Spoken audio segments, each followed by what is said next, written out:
Hi, I'm Rodi Srivastava, I'm Anuradha Nagraj. and this is The Migration Story. Zari. The year India got independence, most Banarasi sari weavers made at least one tricolour sari. Rashid was 7 years old. One day, his father Muhammad Kasbe, who everyone called Abbaji, was readying a sari for the idol for Durga Puja, the annual Hindu festival celebrating the Hindu goddess Durga. It had the three colours of the new flag of independent India. Is Banaras a Hindu city? Rashid asked Abbaji. Abbaji replied, only since the Angrez started calling it that. Banaras is Masaldan, a spice box. Banaras, some say, is the oldest city in the world. It has several complex identities. Abbaji told Rashid that Banaras was the city of Hindus who believed you could attain salvation by dying there. It was also that of Muslims who formed 1/4 of the city's population. It belonged to Sufi saints like Kabir, who had been a weaver himself and had advocated syncretism, and Sant Ravidas, who challenged the oppressive Hindu caste order.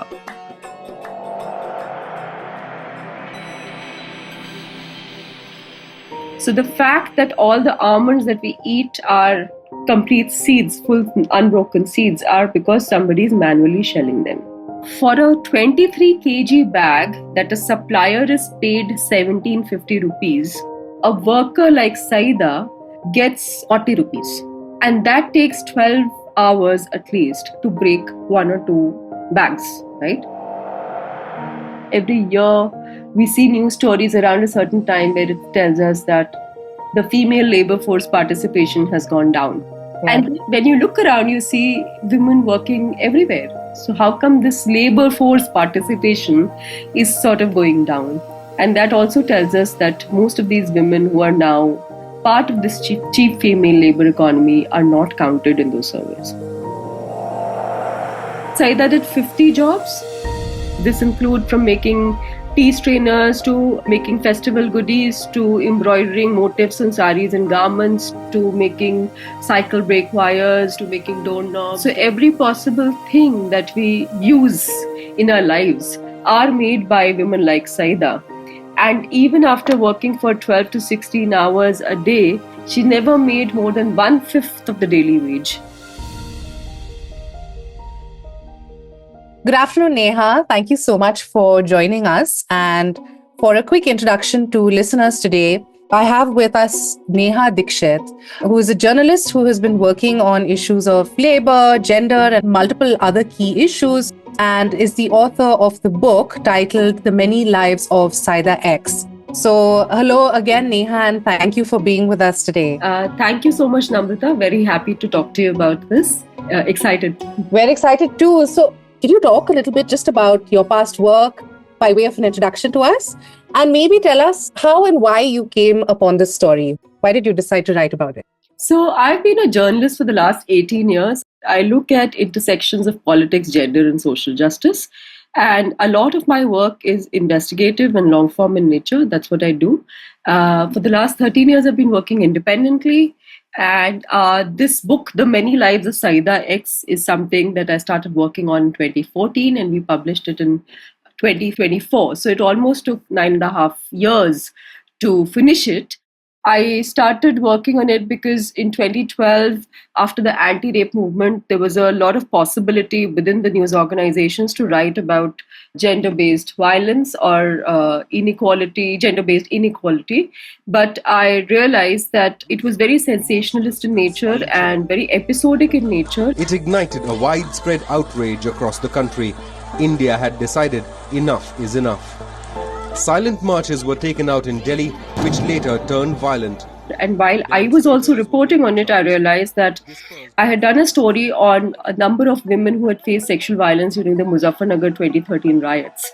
And some of the women who had actually registered cases against the people who had inflicted that violence on them actually after that had to go back and work in the fields of the same people they had accused of that violence. And so essentially one realized that one was writing about women, but sexual violence was just one part of their life, one episode of their life, but essentially it has various intersections of work, class, gender, caste. And that's how I started visiting a number of working class areas in Delhi. And before that, I knew that there's a big manufacturing sector in Delhi, but I wasn't aware of the scale. And that's when I realized that unlike Delhi and Bombay, which have huge industrial units, when the Delhi master plan was made, the bigger industrial units were sort of ruled out because it's an administrative city. And so Delhi has a number of small and medium manufacturing units. And most of the people who are employed in this work are women who are essentially home-based workers, who are also known as piece rate workers. And that's when one realized that in India, most of the women are employed in the agricultural sector, but after agricultural sector, most of the women actually do piece rate work. And the fact that till 2008, these workers were not even acknowledged as workers till the Arjun Sen Gupta report came out.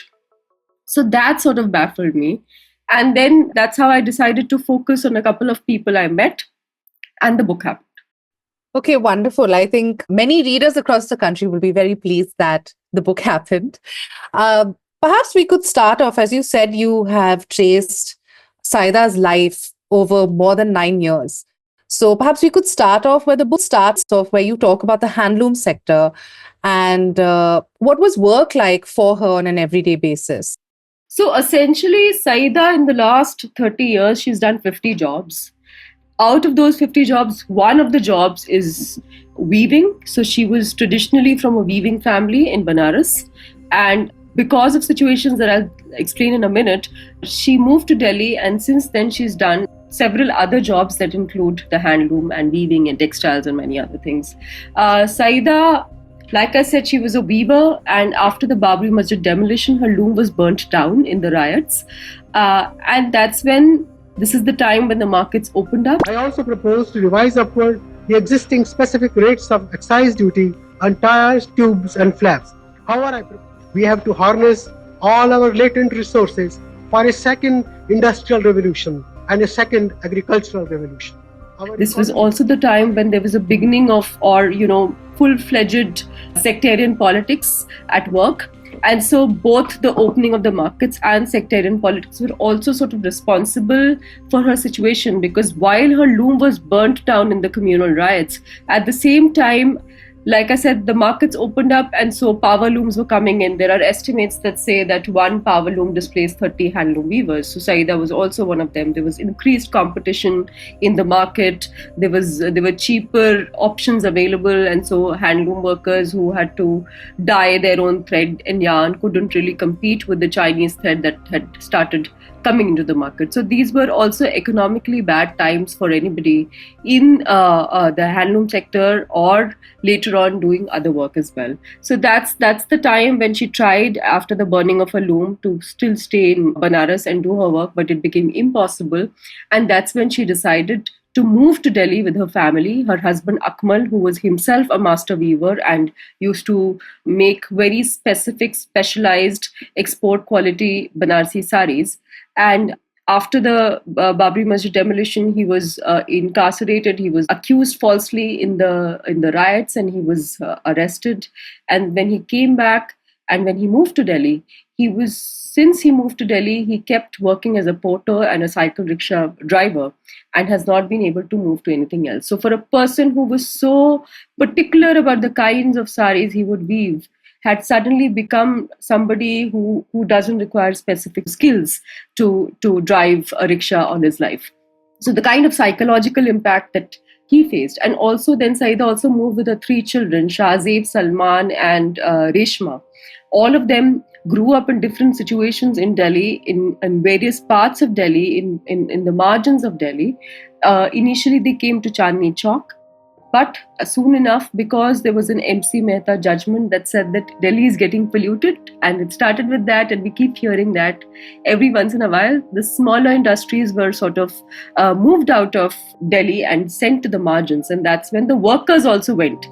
So in the pursuit of cleaning Delhi and cleaning air, for, let's say, the resourceful or the materially rich, privileged people, we did not think about the people who were employed in those industries, and probably they also need some respite and at least be able to live. So that has been her life. And then when she moved to Sabhapur and again Karawal Nagar, all of these areas are called Jamna Par, which are again in the flood-prone areas of Delhi, and a lot of migrant workers live there. They live there because that's the only place where work is available, cheap housing is available. And so Syeda lived there all these years. And it's really nice because Syeda told me, and I mentioned it in the book also, that because all these people employed as home-based workers, women, most of them women, were migrant women. And there's a very nice saying in Karawal Nagar about these women. They say that "Ek aur aa gayi akash naapne," which means one more woman has come to measure the sky. And so just like astronomers measure how close moon is to the planets or in its position, migrant women are supposed to measure how close they are to survival by doing various different things. So that's something I really kind of understood. Like I said, Syeda did 50 jobs. And these jobs, if just for the listeners, I can say that this include from making tea strainers to making festival goodies, to embroidering motifs on saris and garments, to packaging stationery, to making food products, to stitching bags, to stitching footballs, to making cycle brake wires, to making doorknobs, door hinges, making string lights. So every possible thing that we use in our lives are made by women like Syeda. And even after working for 12 to 16 hours a day, she never made more than 1/5 of the daily wage. And a lot of piece rate workers are essentially women, because this is the work that, earlier there were factories and you had to give time-based wage and proper work conditions. But when a lot of export started happening and a lot of multinational companies started outsourcing their work to countries like India, they realized that they can go through the supply chain system where the raw material is supplied to a certain section that gives it to the subcontractor, and then it comes to the home-based worker. And so they're paid per piece. So which means people like Syeda are paid per 12 dozen pieces of doorknobs that they make. And so it may take 16 hours, it may take 12 hours, but you will only be given 80 rupees. So that's the point of this. And most of them are women, because this means that you can do this at home. What if you're sick, or say, what if you have your period that day or something along those lines? What happens then? Are you still expected to produce the same amount of stuff? No, this kind of accountability or for the health or the well-being of the worker does not exist in this sort of cheap female labor economy, because it's basically when you're paid per piece, right? It's essential gig economy model, right? If you don't do the work, you don't get paid. If you don't complete that assignment, you don't get paid. It's as simple as that. So it does not matter whether you have period or you have fever or you've broken your leg. It does not matter.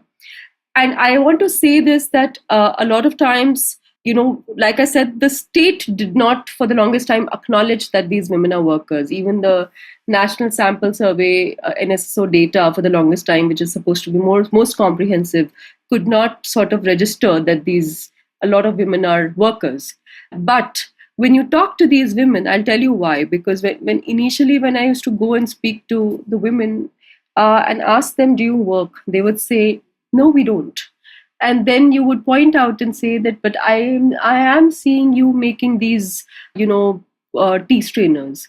I can see you packing the chess and Ludo pieces. I can see you stuffing soft toys. And then they say, this is just to buy grocery or milk for today.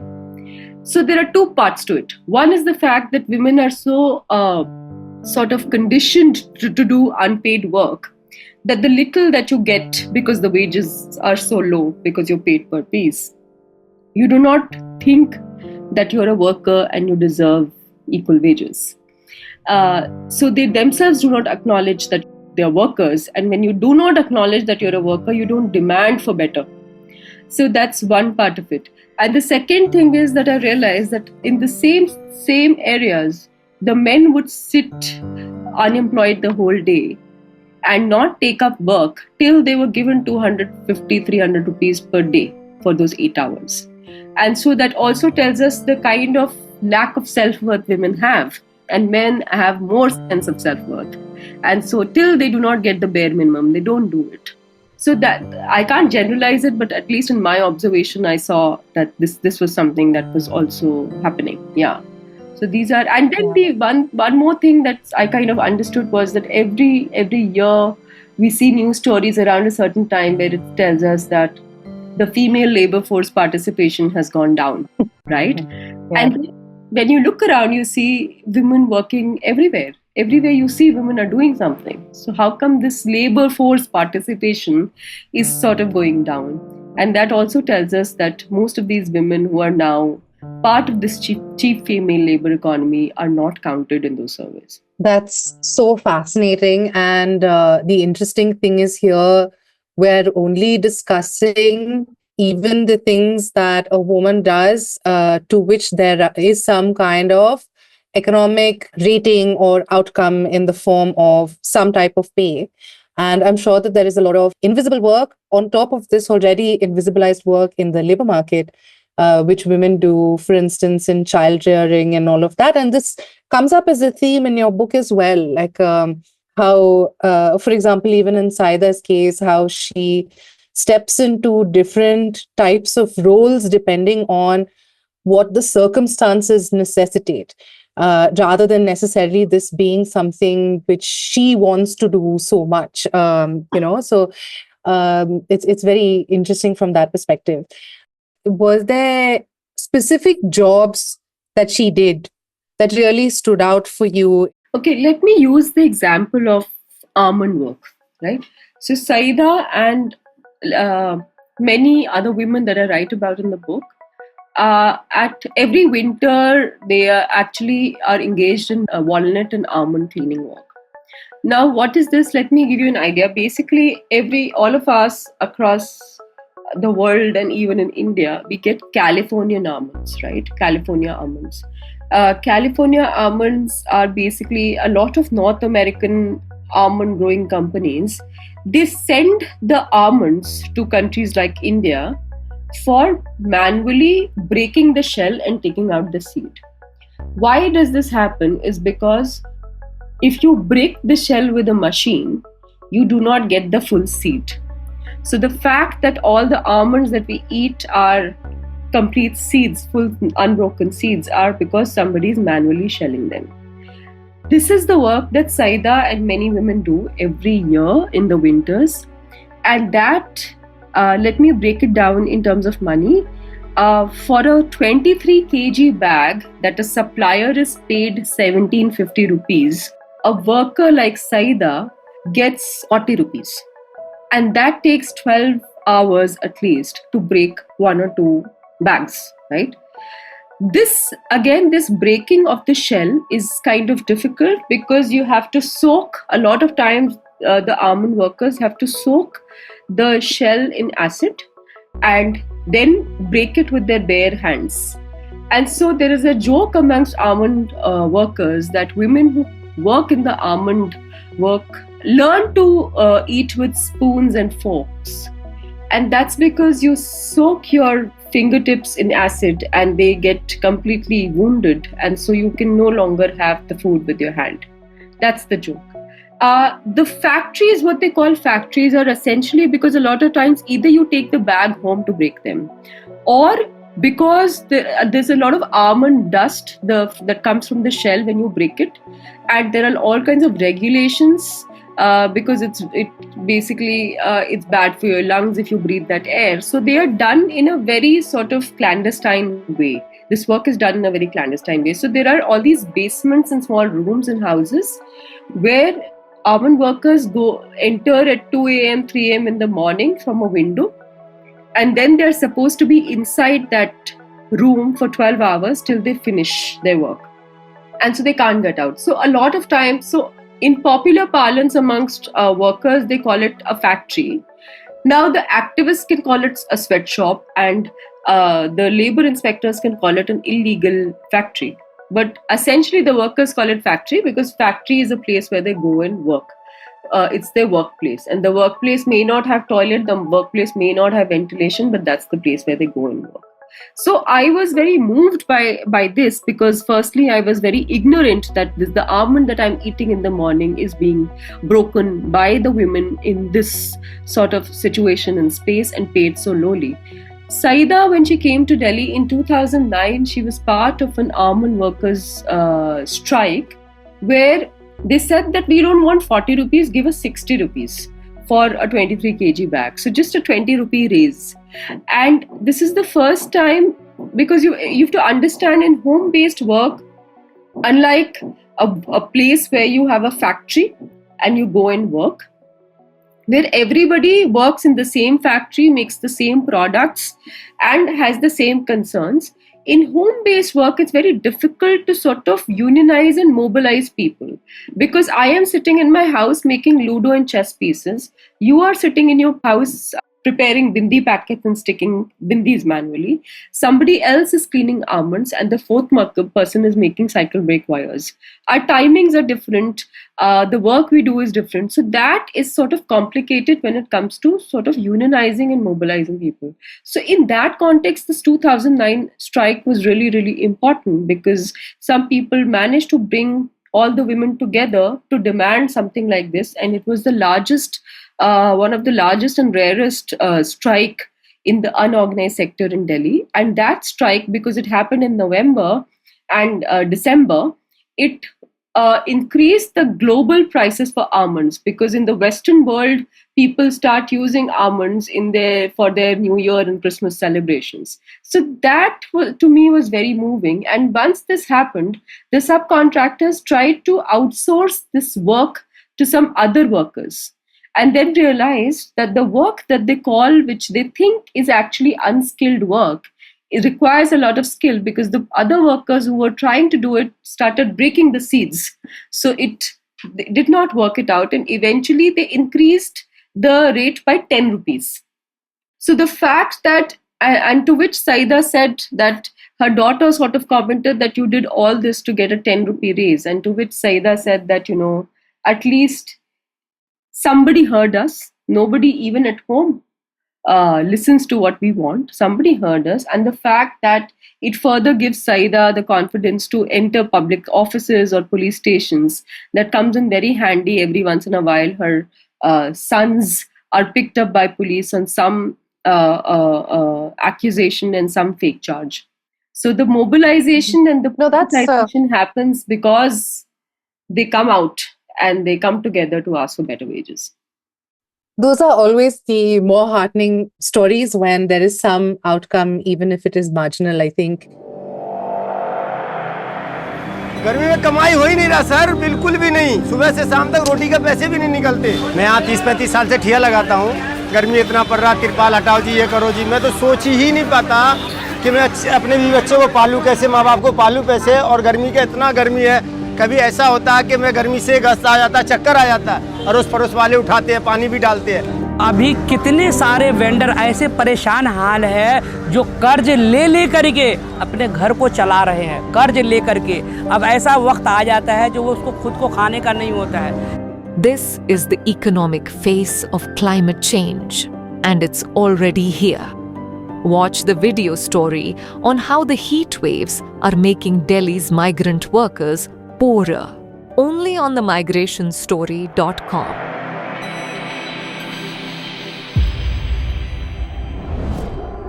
Hay tres clases de personas. There was an interesting movie I watched a while ago on Netflix called The Platform. It was in Spanish, and it's premised on people living in a building with multiple floors. And essentially, the people on the top floor have or exist with a surfeit of food. So they have a lot of food and they consume it and then leave some of the remnants of their food to the people who live on the floor below them. And then the people on the floor below them give the remnants of their food to the people on the floor who live even below them a floor later. So it continues like this, so on and so forth. And I felt that it was a very powerful sort of representation in an allegorical way of what genuinely happens in societies around the world. So I wanted to ask you, you actually touched upon quite thoughtfully a bunch of different policy issues and moments in Indian history. So, for instance, in the 90s, we had the privatization, liberalization, globalization moment. We have to accept the need for restructuring and reform if we are to avoid an increasing marginalization of India in the evolving world economy. We shall pay any price, bear any burden, make any sacrifice to realize those dreams. India is on the move again. We shall make the future happen. In your opinion, what are the key moments here that you saw affecting the lives of Syeda and her family when it comes to contemporary Indian history?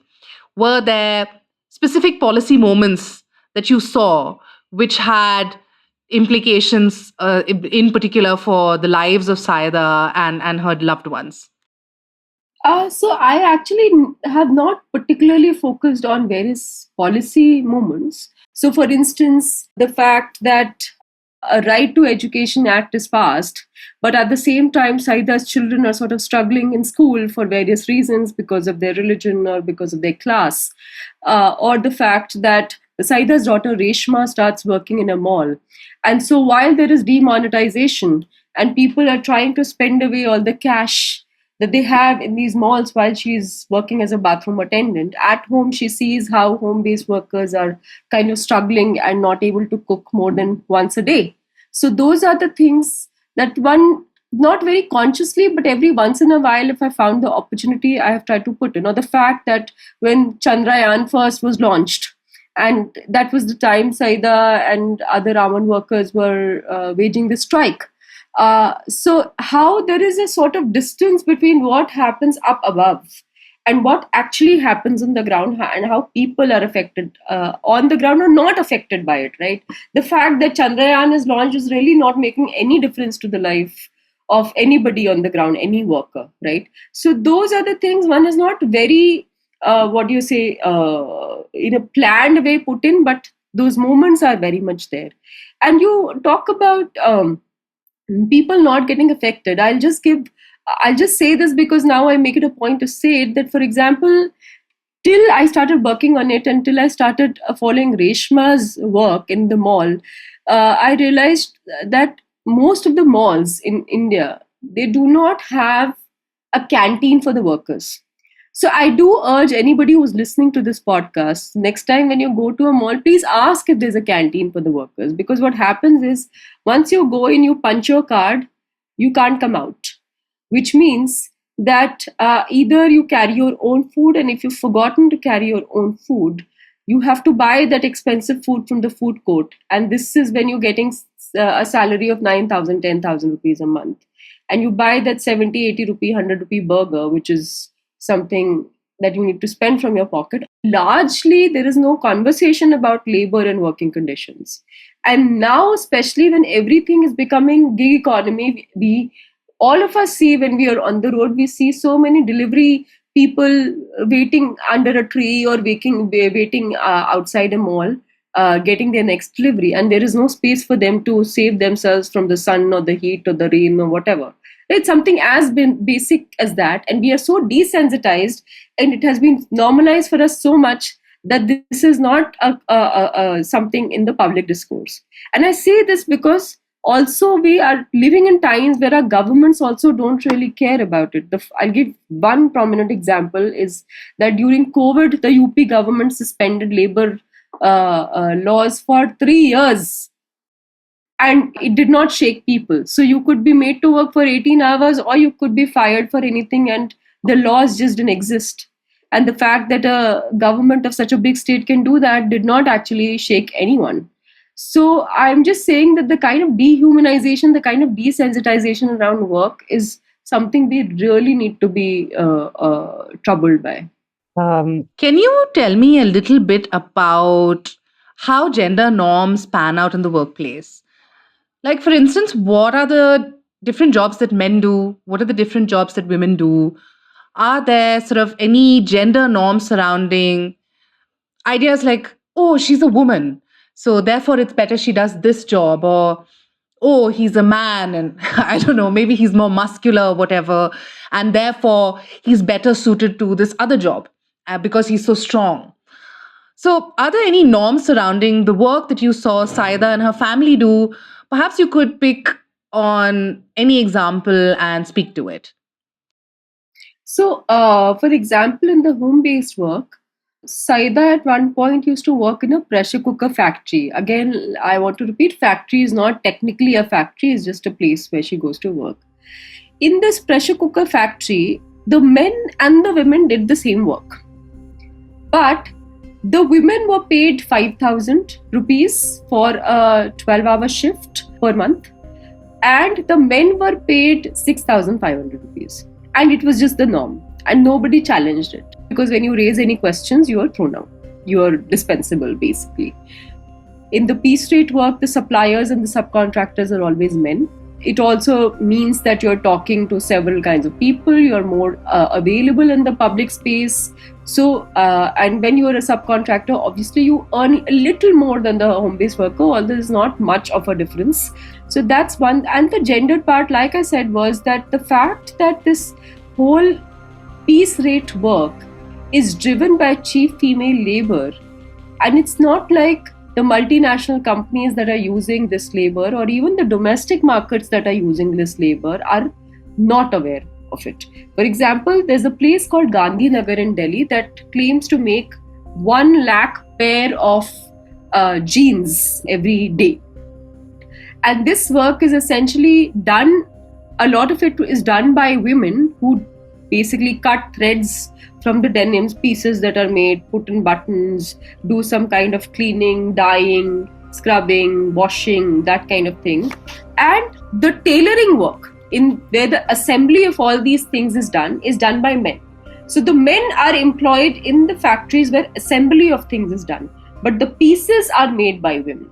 And you could say this for the same, for example, when you make door hinges or door knobs or helmet parts or cycle brake wires, individually you can't do anything with it as a piece rate worker. But when it assembles in a factory where men are given time-based wage, they are obviously paid more. So those sort of norms are obviously there. And the fact that so many women are in this kind of work is because there is no child care, there's no child support, there's not affordable public transportation, there's not availability of decent work in the vicinity. So you want to do whatever you can within your home space, right? Because you do not have the infrastructure to support the kind of work that you want to take on.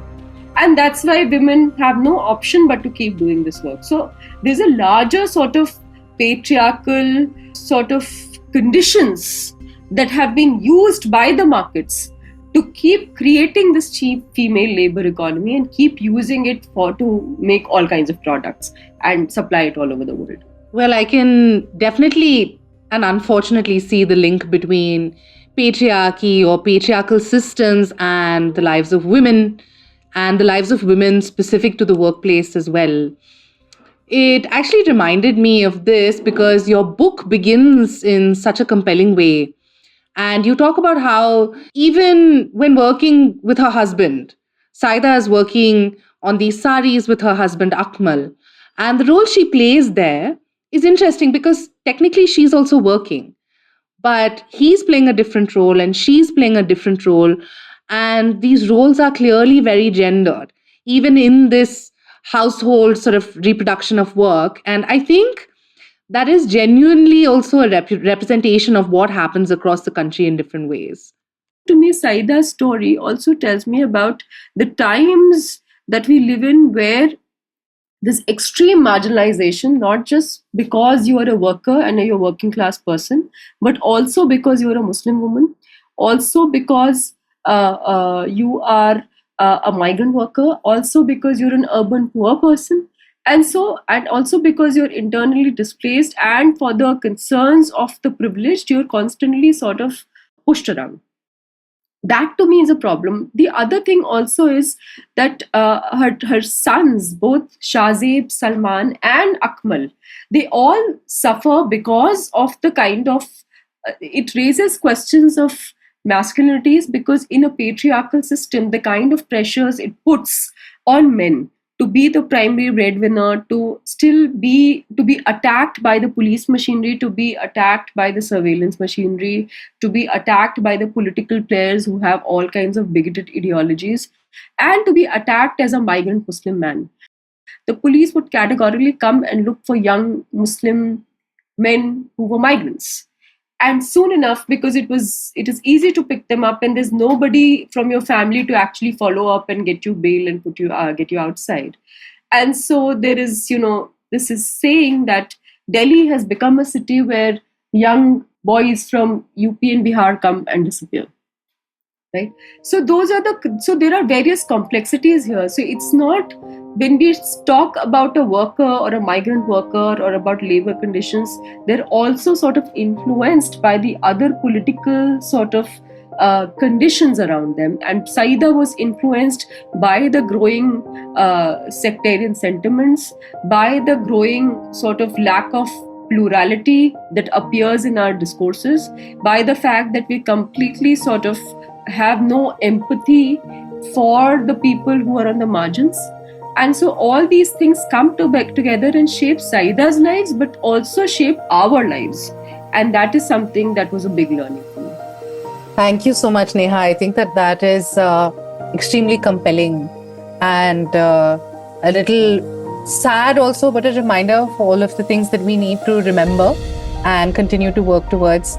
It reminded me of this Bell Hooks book on the lives of Black men in the US called We Real Cool, and what it means for different things to intersect. And in the case of, for example, minority communities and masculinity, and what it means when there's so many types of basically everyday violence. It's like the banality of everyday violence, and I don't mean that lightly. But thank you again. It has been absolutely lovely to talk to you. Do stay in touch. Thank you so much. It was lovely talking to you, Namrata. Thank you.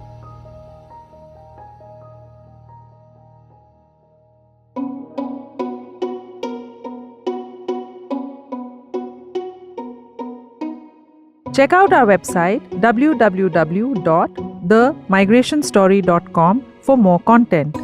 You can subscribe to our podcast on YouTube and Spotify. The audio editing and sound design is by Akshay Ramuhalli. Stay tuned for more stories on migration. Hi, I'm Rodi Srivastava. I'm Anuradha Nagraj. And this is The Migration Story.